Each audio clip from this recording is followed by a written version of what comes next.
واش عمرك فكرتي ان كاع داكشي اللي قريتيه في الكتوبه ما كانش ممكن يوصلك بلا راجل واحد؟ هذا الراجل الاسم ديالو ما معروفش عند بزاف ديال الناس، ولكن الاثر ديالو وصل لكل قنت في العالم. فكره بسيطه ولكنها غيرت المجرى ديال التاريخ. اليوم غادي نهضروا على تساي ليون، الراجل اللي اخترع الورق. باش نفهموا قيمه هذا الاختراع خاصنا نرجعوا بالوقت للصين في القرن الاول ميلادي. فكر معايا، الناس في ذاك الوقت كيفاش كانوا كيكتبوا؟ كانوا كيضطروا يكتبوا على الواح الخيزران ولا على الحجر ولا على الحرير الغالي. تخيل معايا، بغيتي تهز كتاب خاصك الشاري باش تجر هذوك الالواح اللي كيوصل الوزن ديالهم حتى ل 100 كيلو. هذا غير كتاب. اما الحرير فكان حكر غير على الاباطره والاغنياء حيث ثمنه غالي. بطريقه اخرى العلم كان محبوس والمعرفه كانت حكر غير على النخبه. الراجل العادي كان صعيب عليه يوصل للمعرفه او يوثقها. وهنا فين بان تساي لون زاد حوالي 50 ميلاديه ودخل يخدم في القصر ديال الامبراطور. وهنا خاصنا نصحوا واحد الفكره، هو ما كانش مجرد خادم بسيط، بل كان مسؤول اداري وعنده رتبه في القصر.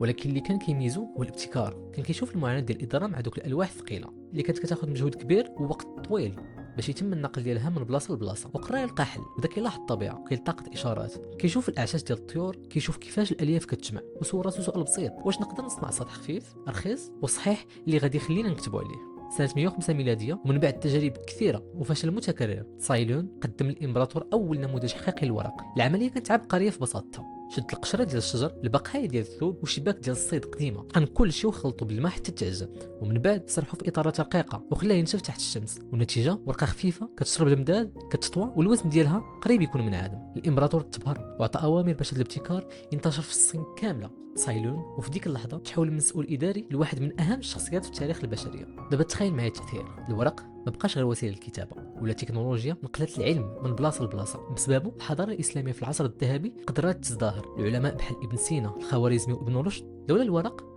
داك العلم ديالهم كامله ما كانش غادي يوصل لنا اليوم. حتى غوتنبرغ براسو ملي اخترع المطبعه في اوروبا، كل ما كانش الورق موجود ورخيص ديك المطبعه ما كان عندها ما تطبع. حتى المصحف الكريم اللي بين يديك اليوم، الكتوبه اللي قريتي بهم في المدرسه، هادو كاملين كيرجع فيهم الفضل لهذا الابتكار العجيب اللي سميتو الورقه. وهنا فين كاين الدرس الكبير. تساي ما كانش عالم فيزياء ولا كيميائي بشهادات كبار، كان انسان ملاحظ حل مشكله عالميه باستعمال القمامه حرفيا، خيوط قديمه، قشره ديال الشجر وشباك ديال الصيد مقطع. الابتكار ماشي هو يكون عندك ميزانيه بالملايير، الابتكار هو تشوف المشكله بعين جديده. سول راسك شنو هي الحاجه البسيطه اللي دايره بك دابا وتقدر تخرج منها حل يغير حياتك وحياه الناس. تساي مات بسبب مؤامرات سياسيه وسط القصر، ولكن السميه ديالو بقات محفوره في التاريخ اكثر من الاباطره اللي خدم عندهم. الاثر الحقيقي كيبقى واخا كيمشي الانسان. الا عجبك الفيديو ما تنساش تخلي لايك وتبارطاجي مع شي واحد كيعجبو يعرف اصل الاشياء.